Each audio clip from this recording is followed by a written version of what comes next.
So like we said, coming off a strong result in Northern Ireland, like how did you feel it went for you that week?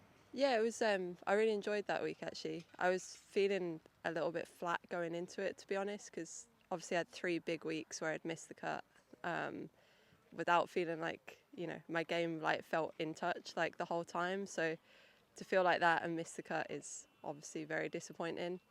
So it was a little bit like you're trying to hold your nerve, but at the same time it's like like where do I go from here kind of thing. But I managed to kind of get my head back on right with the help of a couple of people. And yeah, played. It was nice just to have a solid week. Like, I didn't really do anything spectacular, but it was just like everything was good enough all week. So kind of gave me a bit of confidence that I had been doing some good things and just missing out. So golf's such a difficult sport because you feel like that a lot of the time, but it's very easy to get caught up in results and go, well, okay, I've missed 3-4 cuts in a row, like I must be doing something wrong. But that's not always true. Like, just little things go against you here and there, and you have to be honest with yourself, and I did like pick up on a few things week to week that I could have been doing better.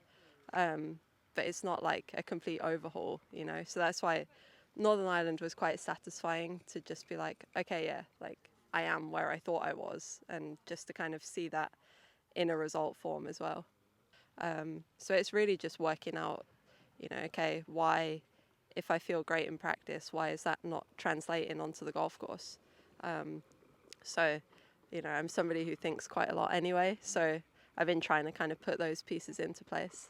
And yeah, what is have you worked out what the difference in mindset is? I think there's a little bit of confidence factor. Like it's hard when you miss a couple of cuts to keep expecting yourself to, or like to keep backing yourself to hit good shots. And that was something that after the first round of the British Open, going into the second round, I really kind of had a bit of a wake up call there and was like, right, if I'm not going to back myself to hit good shots, then like, what am I doing here? So that's something I've taken through the last couple of weeks. And then there's a little bit of, I think, in my practice time, trying to be a bit more visual rather than technical. Just kind of looking at targets and going, okay, what do I need to do to get the ball from A to B, rather than what am I trying to do with my golf swing. So there's a couple of little things like that, but golf's very fluid, like it changes week to week. It's been a mixed bag, obviously, but I think looking back to the start of the year, I started out in the States and sort of got a little bit uncomfortable with what I was trying to do, like with just, without wanting to get too deep, like what's my purpose for playing golf, like I've always played golf because I enjoy it and I'm like addicted to the process of getting better, and I felt like I was getting away from that a little bit. So for me, the biggest thing this year has been getting back into that process and like remembering why I enjoy all those little pieces. So even when I do miss a cut and feel disappointed and frustrated, it's being able to turn that into a like excitement for, okay, what can I do now to get better? And I think if I can keep that mindset for the rest of this year, while picking up some good results along the way, like I'd be pretty satisfied all round.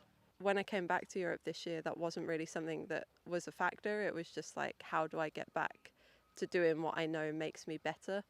So to get back into that process and have the feedback that it gives me good results too, that's kind of like me working out what my formula is, I suppose. So it's, you always want to be at the top of the leaderboards at the end of the day. That's like, the competitive buzz is a huge reason why we're out here. So, the closer you are to that, the better you're going to feel at the end of it. People say like you have to sacrifice a lot to get to the top, but you also have to recognize how you get to the top too. Like the people around you are so important.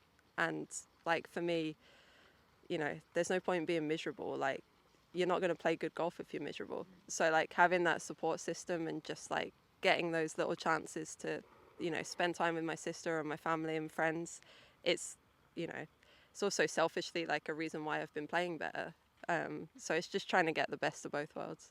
Is that, and it like there's the sort of emotional side and the physical side of golf, and Yeah. like you've got to get both of them perfect Yeah. to make everything work. Yeah, I mean, golf is like such an intense sport because there's so many different aspects to it, and I think you can get so wrapped up in thinking, I have to be at the driving range 24 hours a day, and you don't realize that actually, you know, you spend time with like loved ones, that can be more beneficial than spending 6 hours at the range. You know, you have to work out what works for you, I guess.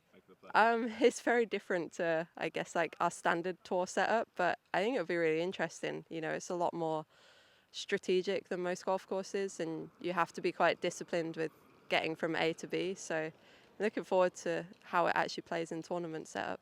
One of the things I love about golf, like, is how different it is week to week. So, you know, you want to be tested in all areas, and I think this week tests something slightly different to what the past 4 weeks have tested. So it'll be fun. What would you say is your favourite tournament of the year? Could be you played well or you just had a great time. That's a good question. I mean, it's hard to get past the Open, honestly, like being at Muirfield and kind of being part of that, like, next step kind of thing for women's golf. That was pretty special, so it's hard to beat that. Yeah, I think what was cool for me was, like, we can finally move past that conversation of, you know, like, it's been, or however many years ago, you know, that females weren't allowed there. It's like finally being able to move past that and go, no, like, the top players in the world are here. Just watch, like, just enjoy it for what it is, and to not have all this, like, you know, all the historical sense of, like, this is maybe what's been wrong with golf in the past, and to recognize that we are moving forward, and hopefully that continues to happen.